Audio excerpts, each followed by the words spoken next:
Hello les amis, et j'espère que vous allez bien et je suis heureuse de vous retrouver pour une nouvelle vidéo. Comme vous avez pu le voir, cette fois il s'agit de mon top flop de l'année 2024. Donc je vais vous présenter les meilleures lectures que j'ai eues durant cette année 2024, mais aussi les lectures que j'ai abandonnées ou celles que j'ai le moins bien notées. Alors par le moins bien noté, c'est celles qui ont obtenu à peine au-dessus de la moyenne quand je note. Donc voilà, je ne vous fais pas attendre plus longtemps, je vais vous les présenter. Mais sachez en tout cas que 2024 a été une année où j'ai fait de très bonnes lectures.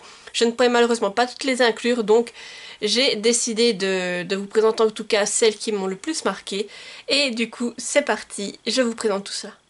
Je vais d'abord commencer par mes meilleures lectures, alors je vais vous en présenter 10 et sachez sur ces 10 que j'ai eu 5 énormes coups de cœur pour cette année, donc c'est d'abord les 5 coups de cœur que je vais vous présenter avant de passer à 5 autres lectures qui m'ont vraiment marqué pour cette année 2024. Et mon premier coup de cœur ça a été Instinct primaire, le tome 2. Je brûlerai ton armure de Lotte Sardane aux éditions Rival. Je vous mets la couverture ici car je l'ai lu en numérique. Et tout d'abord, sachez que vous pouvez lire le tome 1 et le tome 2 de manière indépendante, car ce sont des histoires qui n'ont rien à voir les unes avec les autres, en tout cas au niveau des personnages, tout ça. Donc si vous voulez juste lire le tome 2, c'est possible. Et du coup, ici, on va suivre l'histoire de Rika. Rika, elle est apprentie mécanos sur un vaisseau marchand, comme nous sommes dans l'espace. Et pour elle, tout se passe bien jusqu'au jour où il va se passer quelque chose de terrible sur son vaisseau marchand. Je ne vous dirai pas trop de détails sur cela parce que je pense que je ne veux pas vous spoiler. Mais suite à ce qui s'est passé, Rika a été enlevée par un alien, un extraterrestre, et elle est retenue prisonnière dans son vaisseau. Et elle ne peut pas s'en aller car elle est accusée de certains crimes. Donc elle va rester avec cette alien qui porte le nom de Ren et elle va du coup vivre des péripéties avec lui sur son vaisseau et il se pourrait bien qu'il commence à y avoir des sentiments entre nos deux protagonistes. Alors pour moi ça a été vraiment un énorme coup de cœur comme je le disais. J'ai déjà adoré l'univers, ce mélange entre science-fiction et romance m'a beaucoup plu. Je pense que l'on pourrait même dire que ça fait partie de la romantasy. Et pareil, j'ai adoré le fameux monsieur Alien, Ren, qui est juste incroyable. Chaque fois qu'il entre en scène, je me dis mais qu'est-ce qui va se passer? J'étais vraiment à fond les ballons dedans. Et j'ai trouvé vraiment cette histoire époustouflante du début à la fin. Il se passe tellement de choses. Il y a la romance qui se développe effectivement, mais elle ne prend pas le dessus sur le tout. Car il y a également beaucoup d'aventures, des péripéties, des choses qui vont arriver à Rika et à Ren. Et tout ça j'ai adoré, donc l'univers, les personnages, tout ça est prenant et captivant même. J'avais du mal à lâcher le livre et vraiment j'ai été captivée par cette histoire. Il y a les rebondissements qui s'enchaînent, donc vraiment je ne voyais pas passer les pages. Et pareil, c'est beaucoup des découvertes, des choses que je n'imaginais pas qui m'ont beaucoup plu. Et ce qui m'a aussi beaucoup plu, c'est l'évolution de nos deux personnages. D'un côté, on a Rika qui devient gentiment une femme, on va dire, qui évolue pour devenir avoir un côté plus femme, plus adulte. Et de l'autre, on a Ren, au contraire, qui montre des moments où c'est qu'il devient plus humain, j'ai envie de dire. Et ça, c'était juste incroyable. Donc, je me suis régalée vraiment du tout au tout dans cette histoire. Et j'ai envie de vous dire, ça m'a fait revivre un peu ma période d'ado. Quand je lisais des romances fantastiques style Twilight, où c'est que quand il y a les deux protagonistes qui sont ensemble, t'as le sourire jusqu'aux oreilles et t'attends qu'il se passe quelque chose. Bah là, j'ai revécu ça et pour moi c'était incroyable. Et j'ai tellement aimé ce tome que je me suis acheté Instinct primaire, le tome 1 aux Imaginales, pour justement espérer revivre ce que j'ai vécu avec cette lecture. Mais en tout cas, si vous aimez tout ce qui est romantasy, ou comme je dis, mélange science-fiction, romance, et que vous avez envie de découvrir des personnages vraiment ultra intéressants, et de l'aventure, des péripéties, tout ce que vous voulez, foncez. En tout cas, je ne vous la recommande vivement. Moi, ça a été mon premier coup de cœur de l'année, et je me suis tout simplement régalée. Je vais directement enchaîner avec deux autres coups de cœur. Il s'agit de la saga Le Stream. J'ai adoré le premier tome Au fond de l'eau, c'est d'Amandine Peter aux éditions Explora. Alors au cas où, j'ai entendu que l'autrice avait repris ses droits et allait tout republier en auto-édition, donc pour 2025, vous allez les retrouver en auto-édition avec des nouvelles couvertures. Là je vous mets les couvertures que j'ai lues. Donc comme je vous disais, le tome 1 c'est Au fond de l'eau. Et j'ai également eu un énorme coup de cœur pour le tome 2, Le protocole de W. Alors on parle d'une trilogie. J'ai lu toute la saga cette année, en 2024. Et pour le tome 3, ça a aussi été une excellente lecture, mais ça n'a pas été atteint le stade du coup de cœur. C'est pour ça que je vais plus vous parler des 2 premiers tomes. Mais en tout cas, sachez que je me suis régalée avec ces 2 tomes. Et comme je vous dis, l'autrice est en train de tout republier en auto-édition. Donc pareil, j'ai découvert d'autres de ses romans. Et ça a été d'incroyables moments de lecture. Mais le stream a vraiment tout surpassé pour moi. En tout cas, ça a été une lecture incroyable. Sans vous faire attendre plus longtemps, je vous parle un peu du résumé. Mais si vous m'avez suivi régulièrement au long de l'année 2024, vous avez certainement vu ou entendu parler du stream. Donc on suit Nina. Elle vit dans la cité de Voda. Et cette cité arrive à tourner tout simplement grâce au stream. Mais qu'est-ce que c'est que le stream? Eh bien, c'est un énorme barrage en verre qui permet à la cité d'être alimentée en eau et en électricité et qui lui permet tout simplement de tourner. Nina, elle, son travail, c'est de faire que le stream puisse continuer à tourner. Donc, elle est en charge de la maintenance, des réparations. Et elle est donc amenée à naviguer régulièrement dans le stream. Tout se passe pour le mieux pour Nina jusqu'au jour où elle est en train de naviguer dans le stream pour se rendre à la centrale. Et elle va être éjectée par le stream, par un courant. Et suite à cet accident, en fait, Nina commence à se poser des questions, en fait.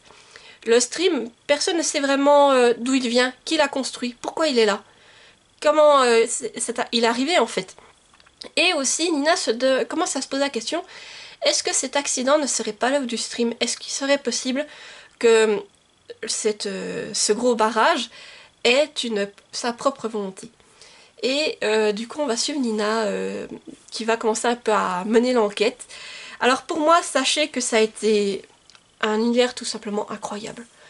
Déjà, nous proposer quelque chose comme ça m'a hypé direct en fait, ce monde, ce barrage, c'est-à-dire oui, est-ce que c'est possible qu'il ait une propre volonté d'aller sur plein de thèmes comme ça, mais il en fallait pas plus pour me captiver, pour moi personnellement.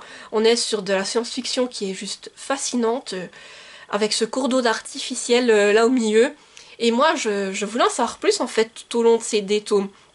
Et en plus, on a des personnages attachants, j'ai beaucoup aimé le personnage de Nina. Et petit à petit, pendant l'histoire, va aussi arriver un peu de romance, voire un triangle amoureux. Et ça ne m'a pas dérangé parce que pareil, ça prenait pas tout le dessus sur l'histoire, on restait quand même avec le stream, c'est les mystères du stream, et les fameux, tous ces enquêtes. Et c'est ça qui m'a beaucoup plu.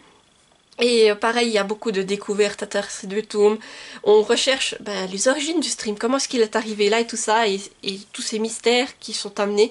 Donc moi, ça m'a beaucoup plu. Et pareil, je pense que si vous aimez tout ce qui est science-fiction avec un brin de romance, et pareil, je pense qu'on pourrait presque aussi dire un peu romantique ici, hein, voilà, un peu sur les bords, parce que la romance n'est pas le centre de l'histoire. Mais je pense que ça peut vous plaire. En tout cas, je vous le recommande vivement parce que la plume de l'autrice, elle est fluide, elle est addictive. On a des belles descriptions et elle est douée pour nous faire des cliffhangers de malade à la fin. Que chaque fois que je finissais un tome, je le posais. J'avais envie de hurler, de me dire mais purée, où est ce tome 2? Il me faut le tome 2. Pareil pour le tome 3. J'avais envie de hurler. Quand je l'ai terminé, j'étais dans le car, on revenait de croisière. Hein. Je me serais écoutée, j'aurais hurlé au milieu de ce car parce que il me fallait la suite en fait, que j'en pouvais plus. Et pareil, c'était des cliffhangers de malade et je me suis régalée. Puis chaque fois qu'on se dit ouais c'est sur 3 tomes, au bout d'un moment quand on a eu déjà certaines réponses, ça va s'essouffler. Que nenni! L'autrice à chaque fois elle repart sur un autre truc que vous n'avez pas vu venir et ça repart. Et c'est des décors de malade, j'ai envie de vous dire, mais oh là là, mais incroyable cette lecture, je ne peux que vous la recommander, vous la conseiller. Vraiment, si vous n'avez pas lu le stream, mais qu'attendez-vous? Car ça, il mérite d'être découvert et comme je vous dis, vraiment incroyable. Et le personnage de Nina, il était tout simplement fascinant, tout coup comme le stream. Vraiment, excellente lecture, pépite. Et voilà, foncez si vous ne l'avez pas lu. Un autre coup de cœur, ça a été Le Jardin des Maîtres de Roxane Bousquet aux éditions Ashlab. Je vous la mets également ici car je l'ai lu en numérique. Et là, on est sur une romantasy francophone. Donc ici, on va suivre Nora, qui est en fait, depuis sa naissance, le réceptacle d'un démon. Elle est là pour défendre le royaume de son père, sauf que dans ce royaume, tout le monde la déteste, son père la maltraite, elle est vraiment maltraitée, tout le monde un peu lui crache dessus, jusqu'au jour où va arriver un voyageur, Andrea, qui va venir demander justement au père de Nora qui lui laisse sa fille un certain temps car il a besoin d'aide. Apparemment, un sorcier nécromancien arrive à réanimer les morts et les fait attaquer les villages. Donc il aurait besoin de Nora pour pouvoir enquêter sur tout cela. Et le père de Nora va t'accepter, mais ce ne sera pas sans retour. Et du coup, Nora va donc suivre Andrea et il va découvrir ce qu'il se passe en dehors du royaume de son père. Et elle va également peut-être éprouver des sentiments pour ce mystérieux Andrea. Donc là pareil, ça a été un énorme coup de cœur. Alors on est sur de la romantasy comme je vous dis, donc si vous aimez ce style, je ne peux que vous la recommander, mais en tout cas, je l'ai dévoré. C'est un récit vraiment captivant, où c'est que le côté fantasy est vraiment bien développé. J'ai adoré le fameux démon qui partage le corps de Nora. Il est juste incroyable, il a un humour, voilà, il faut pépite, il faut le découvrir. Et les protagonistes et les personnages secondaires, je les ai trouvés attachants et touchants en fait. Et ce que j'ai beaucoup aimé dans cette romantasy, c'est que on a non seulement des rebondissements, des quêtes, des enquêtes, des batailles, mais vraiment tout ce qu'il faut pour passer un bon moment de lecture. Je n'ai pas vu les pages passer tout simplement. On a tout cela avec une plume fluide et on a une romance qui est bien construite. Et surtout, ce qui m'a plu dans cette histoire, c'est les moments positifs. L'autrice, comme je vous dis, Nora, elle est dans son royaume, elle est vue comme une paria.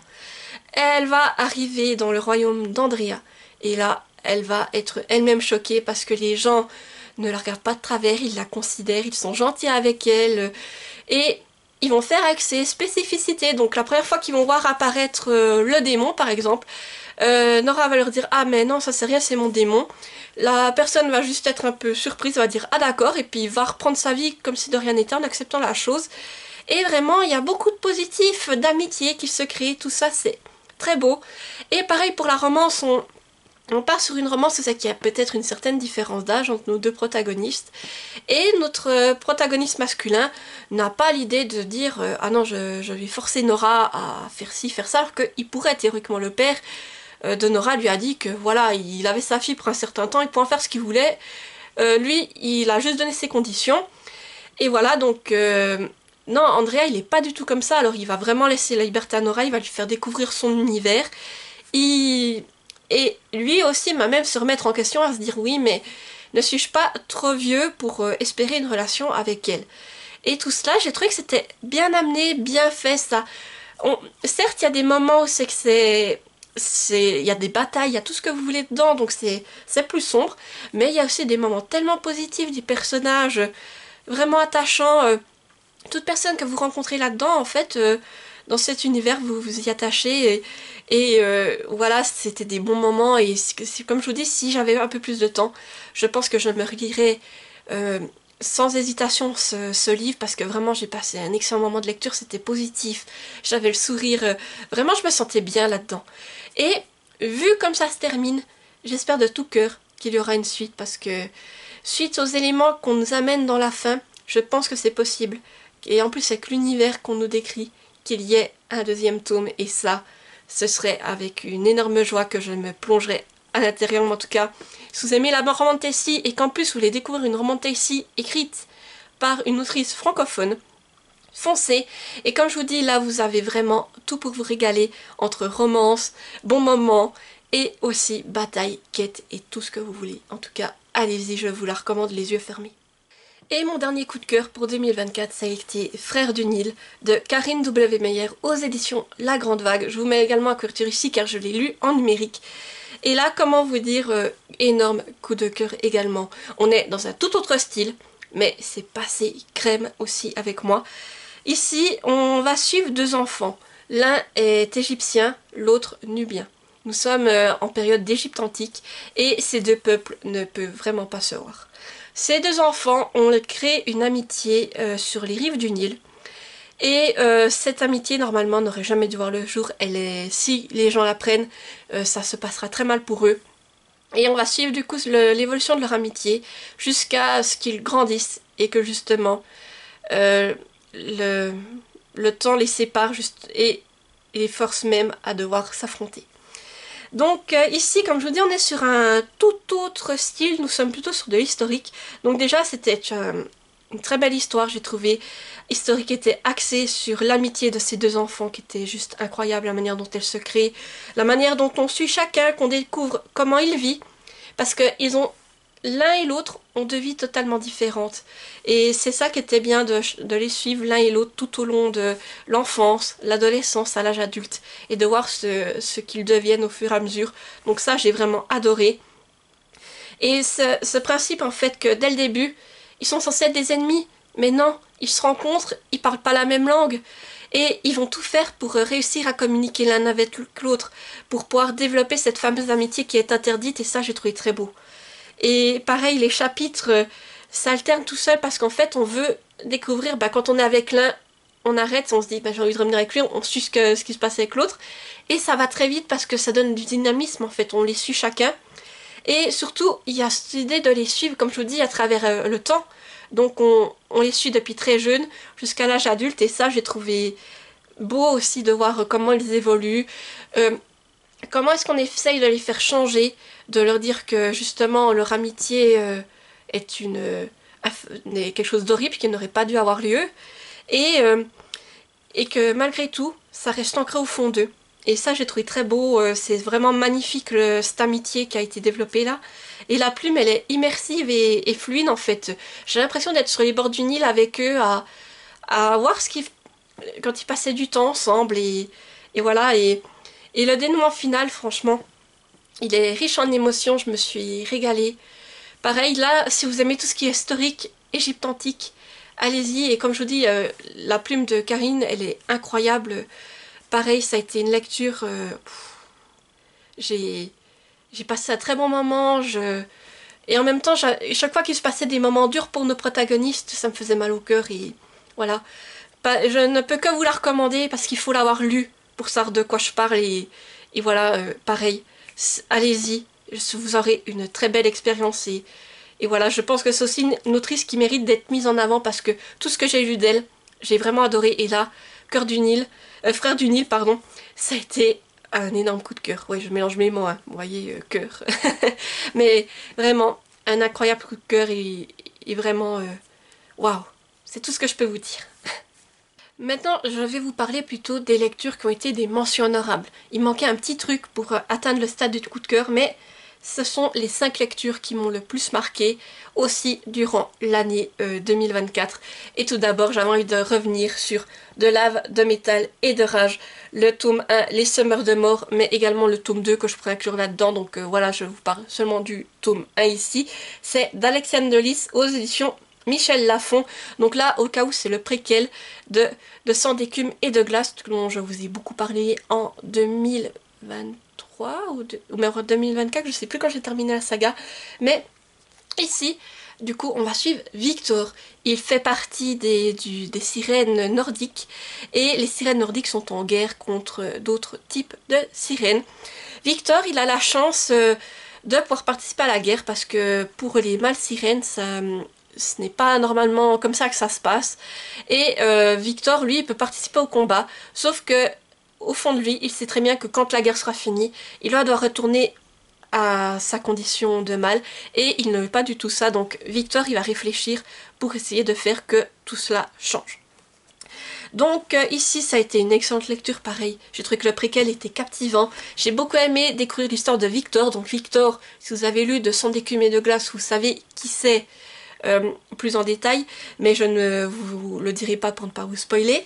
Et aussi, on découvre d'autres personnages, en fait, leur histoire, et ça, j'ai trouvé très intéressant. Et là aussi on aborde plus le thème de la condition de vie des sirènes mâles, et ça j'ai trouvé très intéressant la manière dont on les traite, et aussi découvrir les fameuses sirènes scandinaves en fait. Dans le de Sang d'écume et de glace, on entendait parler un peu comme ça, mais là vraiment de voir comment elles vivent, tout ça j'ai trouvé très intéressant. Et la plume pareil, elle est fluide. À la fin vous avez un glossaire avec justement tous les animaux plus en lien pour les sirènes scandinaves et pour les autres types de sirènes. Et pareil, dans ce livre, vous avez beaucoup de mots en islandais, ce que j'ai trouvé intéressant, donc avec, pareil que vous retrouvez à la fin les traductions. Et là, on est sur un dénouement final qui est vraiment prenant, et pareil pour le tome 2, je me suis régalée avec ça, la lecture du tome 2. Vraiment, ça a été d'excellentes lectures, et ces deux tomes de préquels m'ont régalée. J'ai été contente de replonger dans cet univers de sirènes, d'en apprendre plus sur, justement, comme je vous dis, certains personnages, et peut-être, justement, de savoir ce qui s'est vraiment passé auparavant. Donc ça, c'était juste incroyable, et j'ai dévoré ces deux tomes. Et là, pareil, si vous aimez tout ce qui est sirène, un univers fantastique, bien développé, je vous recommande vivement déjà de lire 200 d'écume et de glace, et ensuite ce préquel. Vraiment, je vous recommande d'avoir lu 200 d'écume et de glace. Et comme je vous dis, ça... Juste, si vous appréciez l'univers, de relire ces préquels, ça ravive le plaisir en fait de se retrouver dans l'univers, et de pouvoir s'y replonger, et d'en apprendre davantage sur ce monde de sirènes. Une autre excellente lecture, sans hésitation, c'est Miss Hermione, le premier tome, et Le voleur de rêves de Jean-Luc Connaissant en auto-édition. C'est déjà le livre, l'objet livre est une magnifique. Et là, pour le bref résumé, on suit Miss Hermione, on est en 1889 à Londres, et disons qu'une maladie, un mal particulier commence à sévir là-bas. Et nous, on va suivre Miss Hermione, qui est une femme médecin, donc elle, c'était pas très bien vu pour cette époque-là. Et il se pourrait bien que ce fameux mal ait un lien avec elle, et on va découvrir comment et pourquoi. Alors là, pareil, ça a été une lecture, mais juste prenante. J'ai adoré la manière dont on nous parle du développement industriel de Londres là-dedans, dont le thème historique en fait abordé, c'était incroyable. Et aussi on nous parle de la condition de la femme, tout ça c'est vraiment bien abordé. Comme vous le savez, Jean-Luc connaît ça. C'est une valeur sûre pour moi. Et tous les livres que j'ai lus l'année passée ont été des pépites. Et Miss Hermione n'y fait pas exception. Et on sent vraiment que il y a des recherches qui ont été effectuées pour pouvoir nous pondre ce récit, et qu'on sent l'inspiration de Jules Verne aussi à travers Miss Hermione.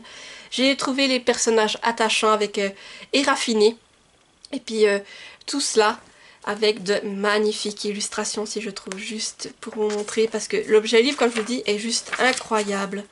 Mais juste quand vous l'ouvrez, déjà vous tombez sur ça, vous voyez, c'est magnifique. Et c'est vraiment une lecture, alors voyez, avec un texte aussi qui est assez grand, bien aéré, donc c'est sans prise de tête cette lecture, comme j'ai envie de vous dire. Et pareil, on part sur un dénouement final qui est juste captivant. Et là, je n'ai qu'une envie, c'est de lire le tome 2 de Miss Hermione, qui est dans ma pile à lire et qui me titille. Vous n'imaginez pas à quel point. Et là, pareil, on est sur de l'historique, et je dois vous dire que Jean-Luc Connaissant m'a surpris en y ajoutant une touche de fantastique que je n'avais pas du tout vu venir, qui est bien amenée, qui nous emmène sur une autre facette de cette histoire, et qui est juste incroyable. Mais comme je vous dis, Miss Hermione, ça vaut la peine d'être lu si vous aimez tout ce qui est, voilà, tout ce qui est un peu inspiré de Jules Verne, de l'historique, avec un brin de fantastique. Mais allez-y, les aventures de Miss Hermione sont incroyables, elles vont vraiment vous embarquer, comme ça a été mon cas. Et la plume de Jean-Luc, mais c'est un régal. Je vous le dis, j'en ai lu plusieurs, et je n'ai pas été déçue. Et Miss Hermione, je pense que c'est celui que j'ai préféré. Alors, peut-être est-ce justement parce que c'est le premier que j'ai lu de Jean-Luc Connaissant, mais ça a été un vrai régal. Et là, pareil, je ne peux que vous encourager à découvrir cet auteur qui produit des lectures aussi variées, mais toujours aussi touchantes et prenantes. Une autre excellente lecture de 2024, ça a été Astro NF, la duologie. Donc c'est de Violaine Jeannot aux éditions Explora. Je vous les mets également ici car je les ai lus en numérique. Et vraiment ça a été une excellente découverte, aussi bien le tome 1 que le tome 2. Pour le résumé, au lieu de vous en faire un comme j'ai fait jusqu'à présent, je vais peut-être vous lire celui qui est noté sur Livre Addict, parce que Je me rappelle d'énormément de choses et j'ai peur que mes explications soient un peu brouillons et aussi, surtout, j'ai peur de vous en dire trop et de vous spoiler. Donc c'est pour ça que je préfère y aller comme cela. En 2165, le monde déplore une baisse drastique de la fertilité et la seule perspective de sauver l'humanité réside en la colonisation d'une nouvelle planète. Daphne Niels, une non-fertile tatouée d'un N, prend place à bord de l'Avenir, un vaisseau en quête de la Terre promise dont l'objectif est de préserver les derniers féconds, les F. Alors que l'astronef erre dans l'univers, Daphné perd espoir et se réfugie dans l'alcool, pour oublier son statut et fuir sa sœur et ses neveux, qui lui rappellent ce qu'elle n'aura jamais. Mais lorsqu'elle part en reconnaissance sur la planète Greenway, sa rencontre avec Alexander Perkins, infertile haut gradé, ébranle toutes ses convictions.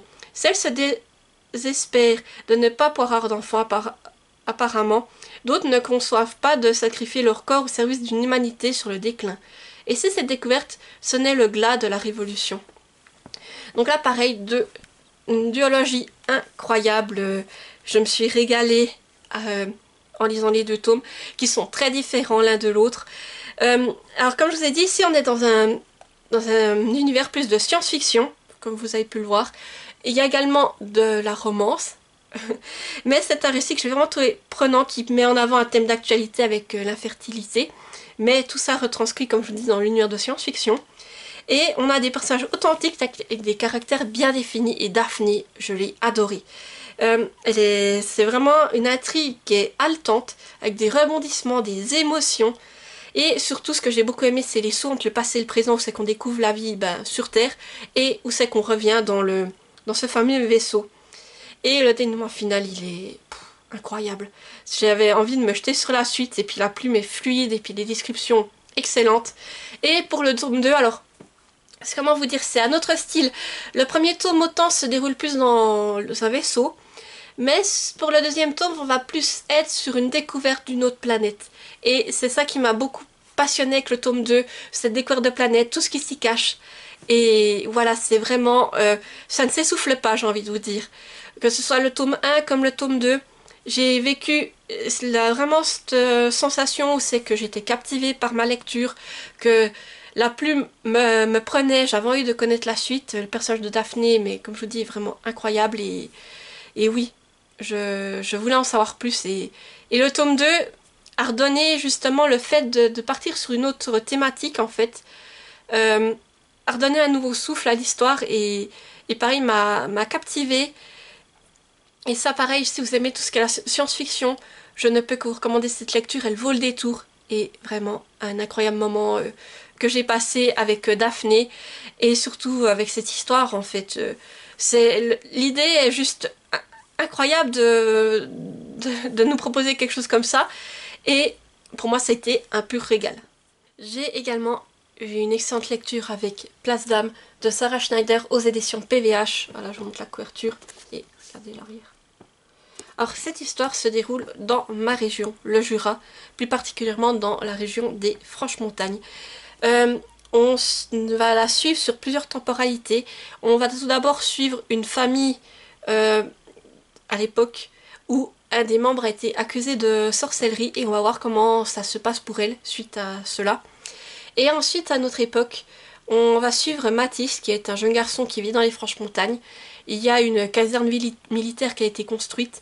Et là, pour étendre la caserne, il voudrait construire un aérodrome.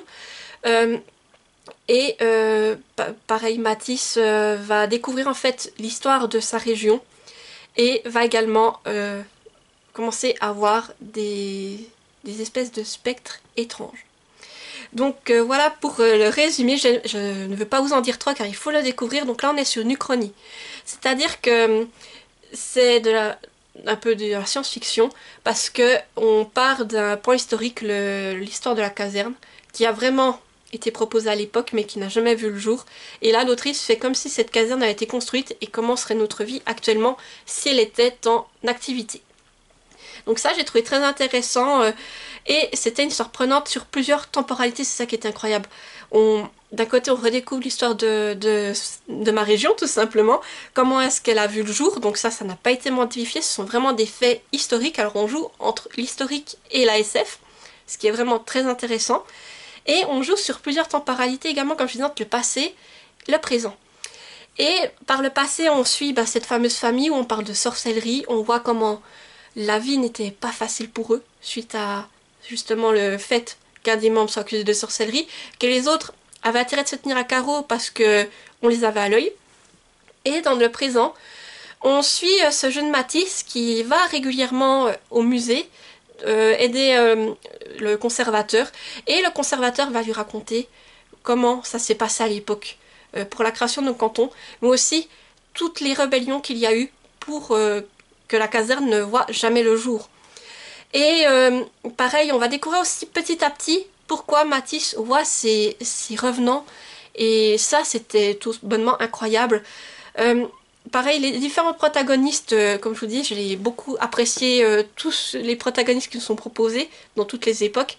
Cette touche surnaturelle qui a amené, moi, vraiment, j'étais à fond de me dire, mais qu'est-ce que c'est? Pourquoi ils sont là?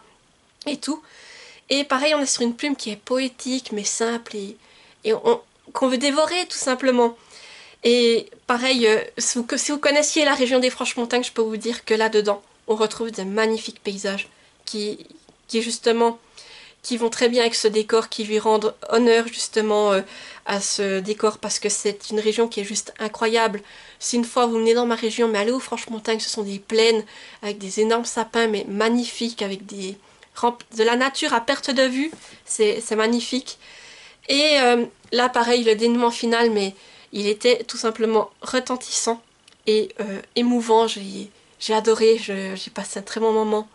Et pareil pour ceux qui aiment, comme je vous dis, l'historique, avec un peu de science-fiction, du surnaturel, tout ça.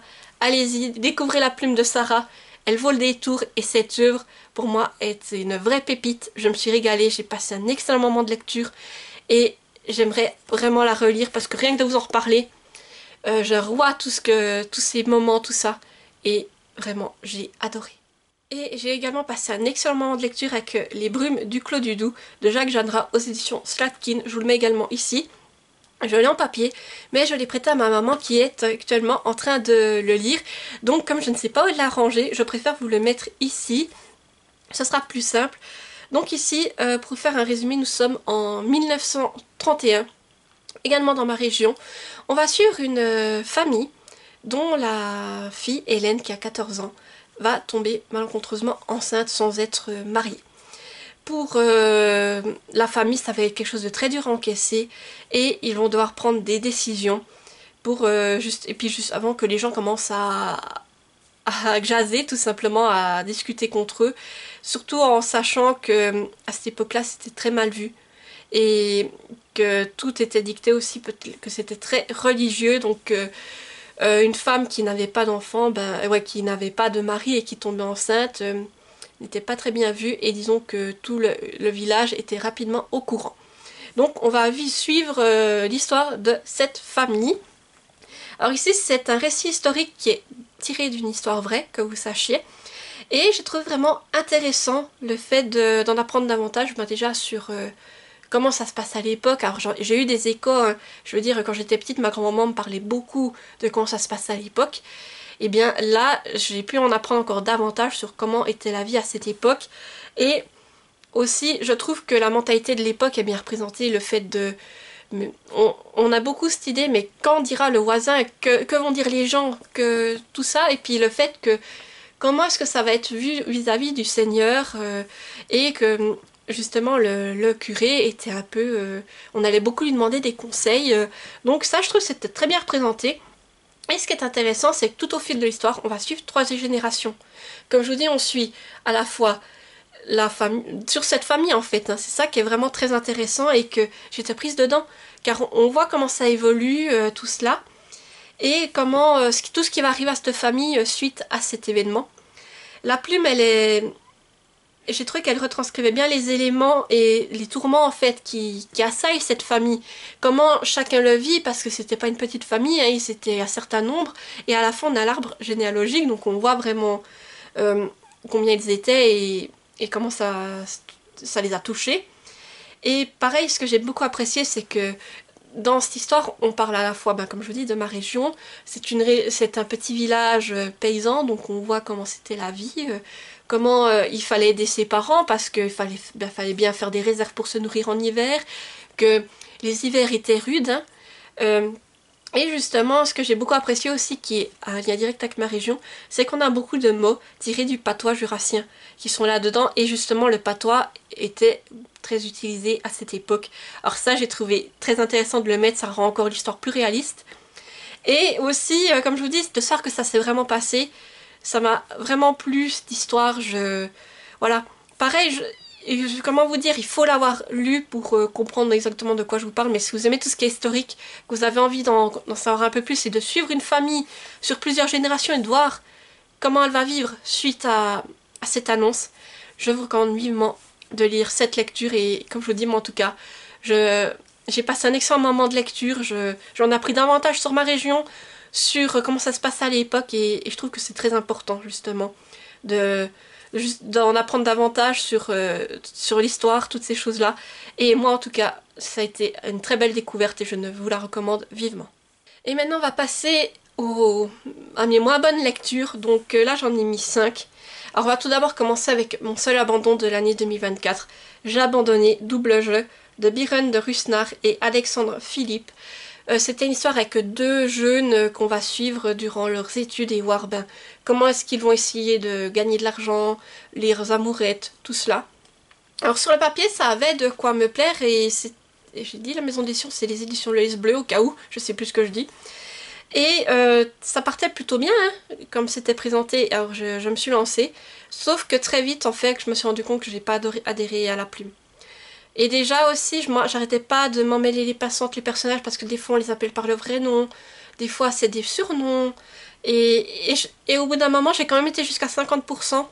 Mais au bout d'un moment, quand j'étais à 50%, je me suis dit, mais j'ai pas d'intérêt à connaître la suite en fait. J'avais pas envie de savoir, ça m'intéressait pas.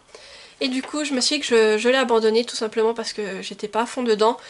Et tout simplement parce que l'histoire qu'on me racontait ne me plaisait pas. Alors après, pour moi ça ne l'a pas fait, mais je pense qu'avec d'autres personnes ça peut plus leur plaire. Alors, aussi c'est du contemporain, c'est pas mon style de prédilection, vous le savez.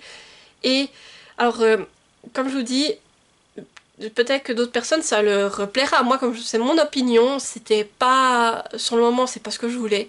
Et du coup j'ai préféré l'abandonner pour me consacrer à d'autres lectures. Dans mes moins bonnes lectures de 2024, j'ai également mis Contes de Noël de Charles Dickens. Moi j'avais l'édition France Loisirs, je vous la mets ici si je retrouve la même couverture, parce que je l'avais en papier, mais comme voilà, ça a été une lecture qui a été mitigée pour ma part, je l'ai directement mis dans un haul et le livre est déjà parti chez quelqu'un d'autre. Alors ici nous avions l'histoire, un chant de Noël et puis il y avait deux autres histoires. Alors un chant de Noël encore, c'est celle que j'ai préférée, d'histoire de vraiment découvrir cette histoire qu'on voit, qui a été reprise énormément de fois à la télé, dans des mini-films. Moi je me rappelle quand j'étais enfant, je regardais la version avec, je crois que c'était Mickey, ou... Oui, c'était avec Mickey et Picsou. Donc je regardais cette version-là. Et là, ça m'a permis de découvrir la vraie histoire. Et les autres histoires, alors la deuxième c'était... Je sais plus les titres, hein, mais je sais que c'était moyen. Et la dernière, j'ai pas du tout aimé. Donc voilà, que j'ai découvert la plume de Dickens. Mais je n'allais pas la relire. Et pour moi, ça va être une lecture mitigée. Donc comme je vous dis, on voit que c'est une vieille plume qui a du talent derrière tout ça.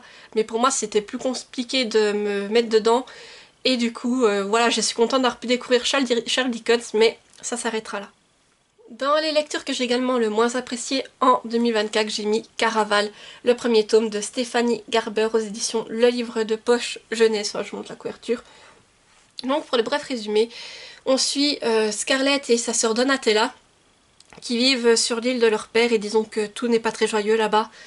Et le rêve en fait ce serait de pouvoir participer à... Oui, de pouvoir participer à Caraval, c'est un énorme spectacle qui est organisé par Légende. Et pour cela, elles écrivent sans cesse des lettres à Légende, le maître de cérémonie, en espérant une réponse.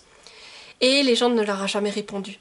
Là, Scarlett, elle va gentiment arriver à l'âge où elle va devoir se marier. Elle écrit une ultime lettre à Légende en lui disant que ben voilà c'est terminé, elle ne pourra plus venir sur son île pour voir son spectacle.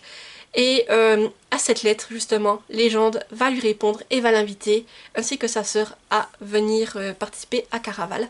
Une fois arrivé sur l'île, avec sa sœur, les choses ne vont pas se dérouler comme prévu. Sa sœur Donatella va disparaître et Scarlett va découvrir que Caraval cache un côté qu'elle n'imaginait pas.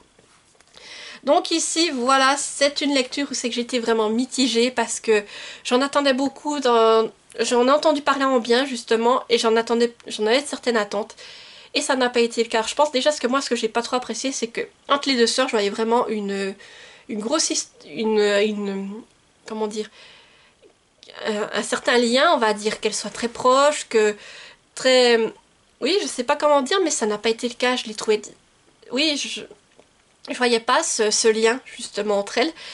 Et je dois dire que j'ai eu beaucoup de mal avec Caraval, avec cet univers. J'ai eu du mal à entrer dedans, ça m'a pas vraiment plu.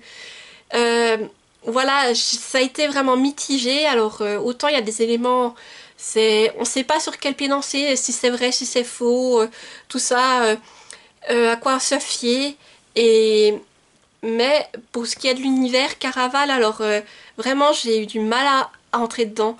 Et je pense vraiment que le lien entre ces deux sœurs, je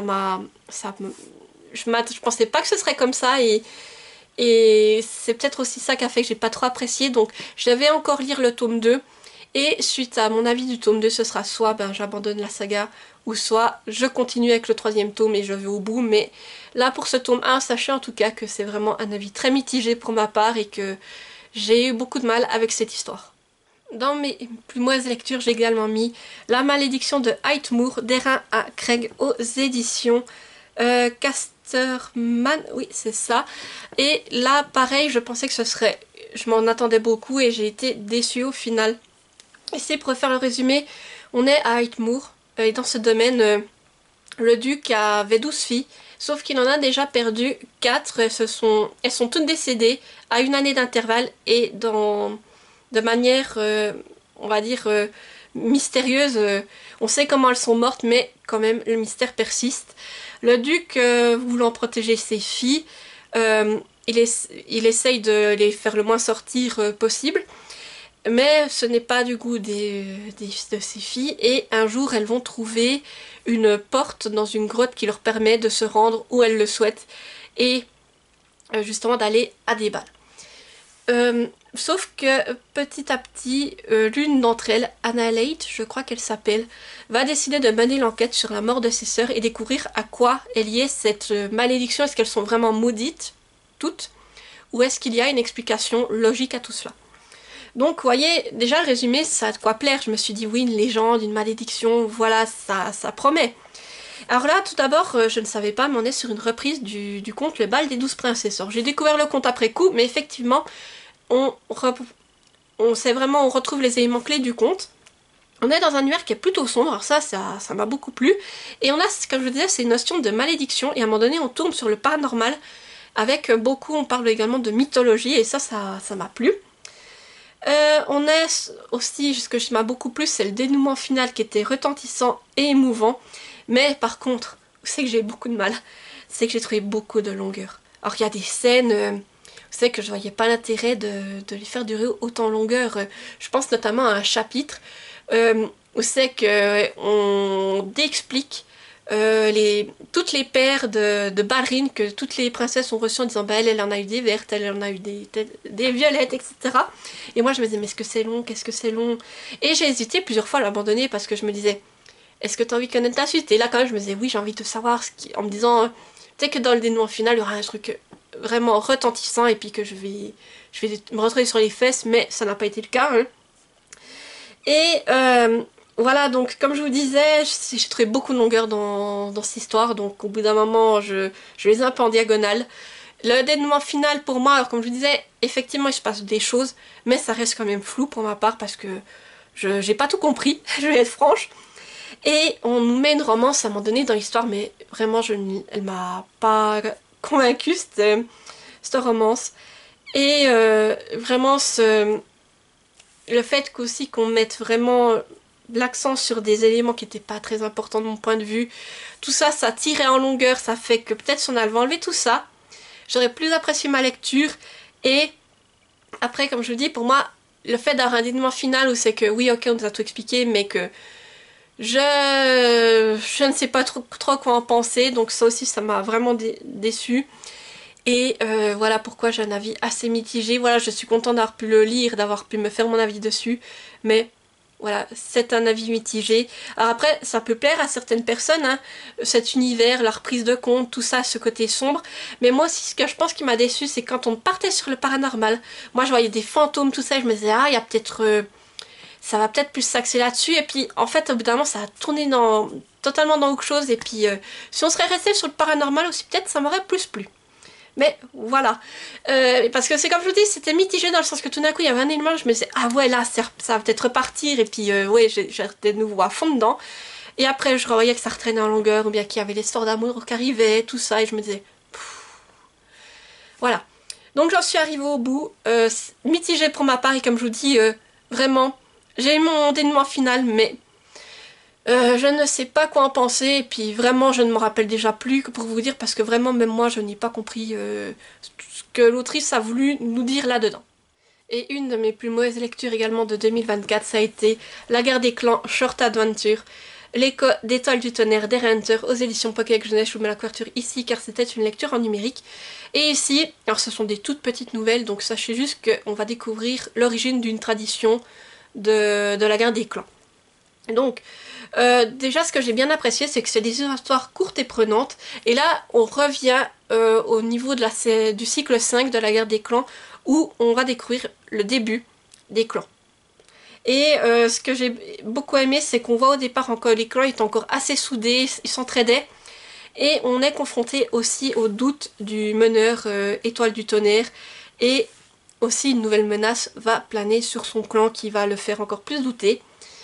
Et donc voilà, c'était une petite histoire, j'ai envie de vous dire c'est sympathique, ça se lit vite, mais voilà, ce qui m'a un peu fait déchanter, c'est que vraiment je m'attendais à ce qu'on nous explique l'origine d'une tradition vraiment très importante, que voilà, moi j'avais des idées en tête et c'était pas du tout ça.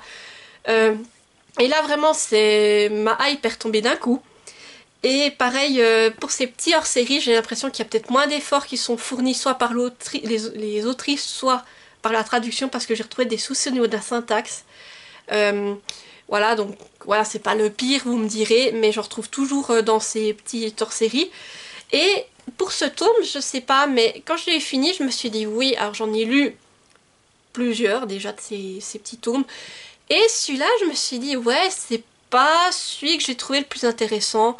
Et c'est peut-être pour ça que justement ça a été une petite déception, on va dire, ce tome.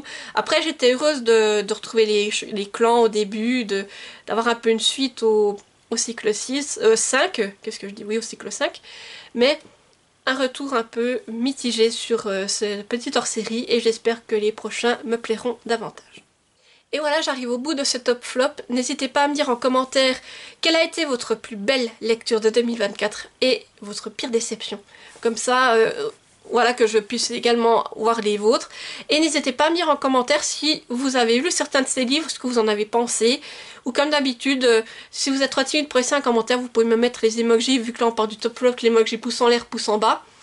Et comme d'habitude, n'hésitez pas à mettre le petit pouce en l'air pour soutenir la vidéo, activer la petite cloche pour ne pas rater celles qui vont suivre, à vous abonner car ça fait toujours plaisir et ça soutient la chaîne, surtout. Et sur ce, je vous dis à tout bientôt pour une nouvelle vidéo et portez-vous bien. Bye bye!